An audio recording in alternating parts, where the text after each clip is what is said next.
Hello and welcome to Pressing Play. I'm your host, Jo Fiddy, motivational speaker and menopause mentor. Have you been living in the pause of midlife and quietly wondering, is this it? And ready to ignite your passion and energy and purpose? Then this show is for you. Perimenopause is not the beginning of the end. It's a powerful pivot into your power years. And you, my love, deserve to feel alive while living it. Let's press play. Hello and welcome to the Pressing Play podcast. I'm your host, Jo Fiddy, and I am thrilled, delighted and grateful that you are tuning in today. Thank you. Thank you from the bottom of my heart for all the comments, for sharing, for listening to the episodes of the Pressing Play podcast. It is confirmation, isn't it, that we want a different story. Women in midlife going through perimenopause, we want another version of events. And it's just fantastic that you are tuning in by the numbers. And I'm so grateful you are here. So I'm just back now from my Easter holidays, feeling rested as one can be with children. And there's a book that I've been rereading actually, that I absolutely love. And this book is the inspiration behind today's podcast. So let's get started, shall we? How many times have you heard the word bandied around, midlife crisis? You're having a midlife crisis. Those words that are used to describe somebody when they want to do something different. Or maybe you sometimes do something and you're like, oh no, I'm having a midlife crisis. Especially as we're getting older, it might feel like you can't do what you want to do. Maybe there's a dream that you want to do and it's holding you back, this label.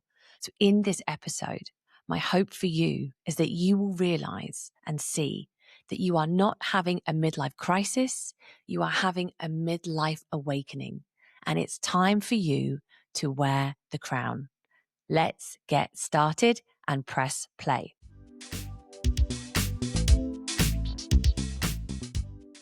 So, as you know, if you've listened to episodes 1 and 2, I absolutely love to do a little bit of a history lesson and understand why we think and feel the way we do.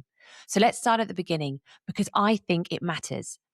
The term midlife crisis was actually coined in 1965 by a man called Elliot Jacques. He was like a psychoanalyst, and he wrote a paper about midlife, studying creative geniuses going through a difficult patch in their 30s and 40s. So he was looking, for instance, at Dante, Michelangelo, Shakespeare, Beethoven, and these were all men. Now that paper went into an academic journal and basically disappeared. Then in 1976, everything shifted. An American journalist and author, Gail Sheehy, published a book called Passages, and Gail expanded the narrative of the midlife crisis.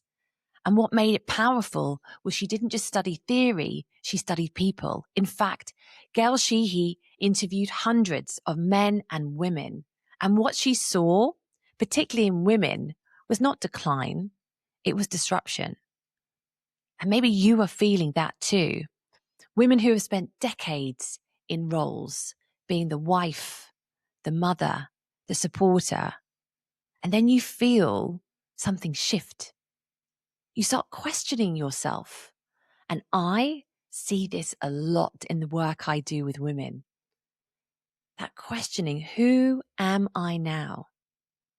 And I love this question, the golden question, what do I want? What is mine? And you might be finding yourself thinking, I wasn't put on this beautiful, extraordinary planet to live another person's life. I want to create something for myself. I want to have some purpose for myself. And what Gail Sheehy was calling a crisis, she was actually describing a turning point, an awakening, a structure that was no longer fitting. And when she interviewed men, midlife felt like a delusionment. Now, Passages sold 10 million copies, and it stayed up there for 3 years, but her work was challenged. It was dismissed and seen as pop psychology. And at the same time, the more psychological models, particularly those based on male development, became the serious version. And it kind of moves down into that cliche that we now know of men in fast cars, in sports cars, driving around. But originally, there was another idea behind it. So let's just think about that awakening, that moment where you think there's more to come. Or maybe you've reached this point and you're thinking, I thought it would be better than this. Well, let's keep talking and pressing play on what's next. Because now let's fast forward, because this is where it gets really interesting, my friends. I want to talk about a woman who I think has one of the most important voices in this conversation right now.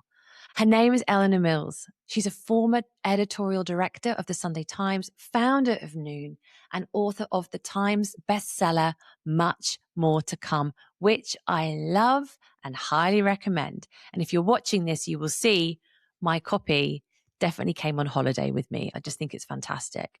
And you may know Eleanor for creating the word Queenager. You know Queenager? Which has sparked a generation. I feel that just resonates, don't you, in that Queenager energy. And what she shows is this. The narrative we've been given about midlife women is completely out of date. Women in midlife today, we are not fading. We are not declining. We are in many ways at our most powerful. And let me give you some stats here to further empower you, Queenagers. In the UK alone, there are millions of women in midlife driving economic decisions, controlling significant spending power, leading businesses, raising families, holding entire ecosystems together. These women, Queenagers, 8.5 million of them, we are not alone, my friends, in the UK alone, spend 92 billion annually. They are behind 95% of all household consumer purchasing decisions. And did you know 2/3 say they would be far more likely to buy from brands that actually speak to them? And if you are a brand manager listening to this now, hear this. Queenager is the most economically powerful generation of women in history.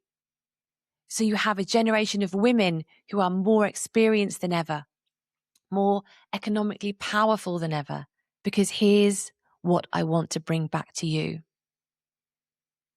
Eleanor Mills names this not as a crisis, but a transition into what she calls the Queenager phase.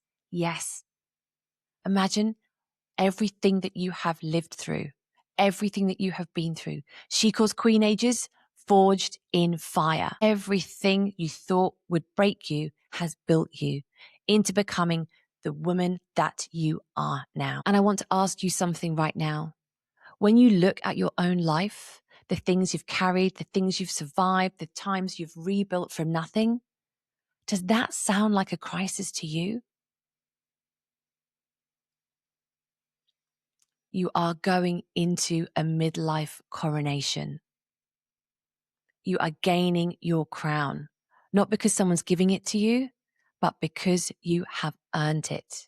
You are stepping into your Queenager era. And if you're sitting here right now thinking it's too late, no, I can't do that.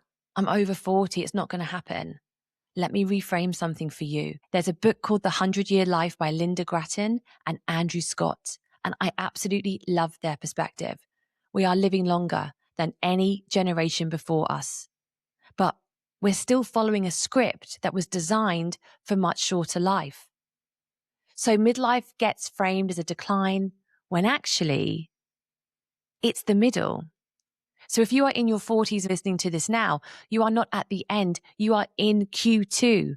You are in the second quarter.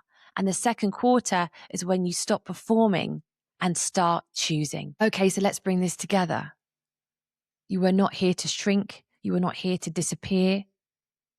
There's not anything going wrong with you.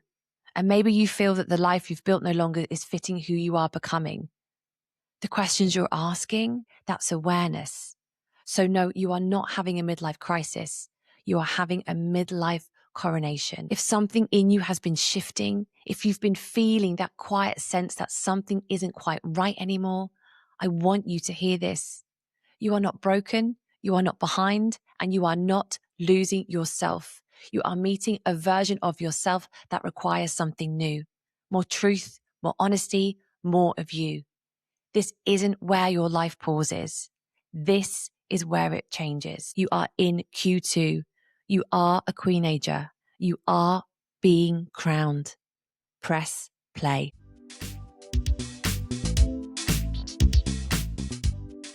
I don't know where you are right now as you're listening to this. Maybe you're driving, maybe you're walking, maybe you're sitting in a life that feels too small and you can't explain why. I just want you to know that feeling isn't the problem. That feeling is the beginning of press play. And if you are ready to press play, come and join me at www.joefiddy.com. I look forward to speaking to you next week. Bye.